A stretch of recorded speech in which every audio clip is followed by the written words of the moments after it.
Hello ladies and gentlemen, it is the Wonder Kid. I hope you're all having a fantastic day. A warm welcome to this video. Guys, in today's video, I'll be explaining why I've moved my FTMO account into the FTMO swing account, okay? Now, for those of you that don't know the differences, there are three key differences. Number one is the leverage. The leverage on a normal FTMO is 1 to 100 versus the swing account is 1 to 30. Also, you can actually hold trades over the weekend on the swing account, so on the normal account you can't. And of course, lastly, you can actually trade around news events with the FTMO swing account, whereas with the normal FTMO account you can't, okay? Now, the main reason why I've actually switched over is because considering the way I've backtested, again, like I say, I'm a trend trader, so I've backtested these kind of trades that I've been in with the trend, and again, they have been over the weekend. You can tell by obviously the data. They do get a tiny bit of slippage depending on what's happening in the world around us or in the news, but again, generally speaking, in the backtesting results, there doesn't happen much slippage on average on the pairs I trade. But also, like I say, because I'm in trades, then of course I do want that trend to run if it continues running past the weekend and into the new week. So of course, on my normal FTMO account, I wasn't really able to actually hold trades over the weekend, but now with my new FTMO swing account, of course I can, and that of course is a big deal. If I do have these trades where I'm in profit and it is in a trend, then of course when it comes to Friday close, if I'm still in the trade, again I use this trading stop loss,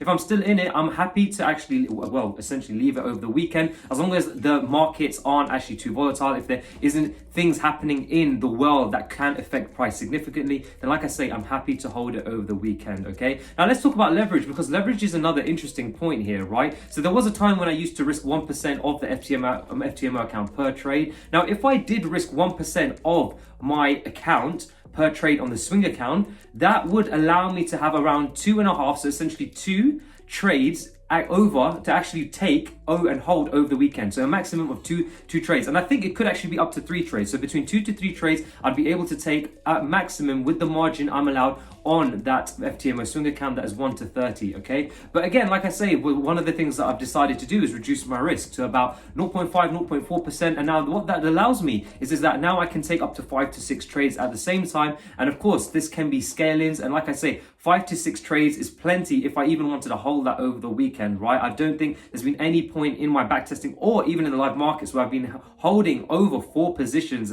at least over into the weekend, especially if there were scalings. I think the most is 3. So again, like I say, that is a really good advantage. I'm happy with the 1 to 30 leverage. If I use a risk of 0.4% or 0.5% of the account, that allows me a maximum of, let's say, 5 trades to actually be able to hold over the weekend and actually take given that margin, okay, which is completely fine. So like I say, this is actually one of the reasons why I'm actually swapping from FTMO to FTMO swing, is because the way I've backtested is, of course, use as a trend trader is actually having these trades that are in trends that of course continue to be in a trend over the weekend. So of course I want to still be in those trades as we enter the new week. And of course, when it comes to the leverage, I don't see the leverage as an issue, because again, I'm reducing risk and I'm completely happy with that. So guys, let me know your thoughts on your actual movement. If you guys actually are using an FTMO swing account, guys, feel free to let me know down in the comment section below why you're using an FTMO swing account in particular, or if you're actually just using the generic or general FTMO account, let me know why you're using that also and why you opt for that one versus the swing account, okay? So like I say, in today's video, that was just a little bit of an insight of why I've changed from the normal FTMO account to the FTMO swing account. Yes, you do have reduced leverage.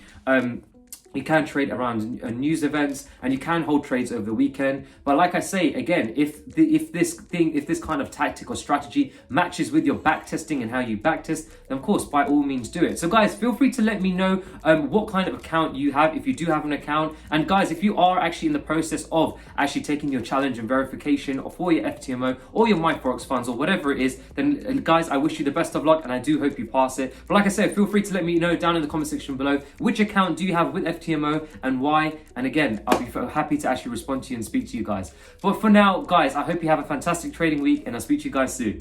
Peace.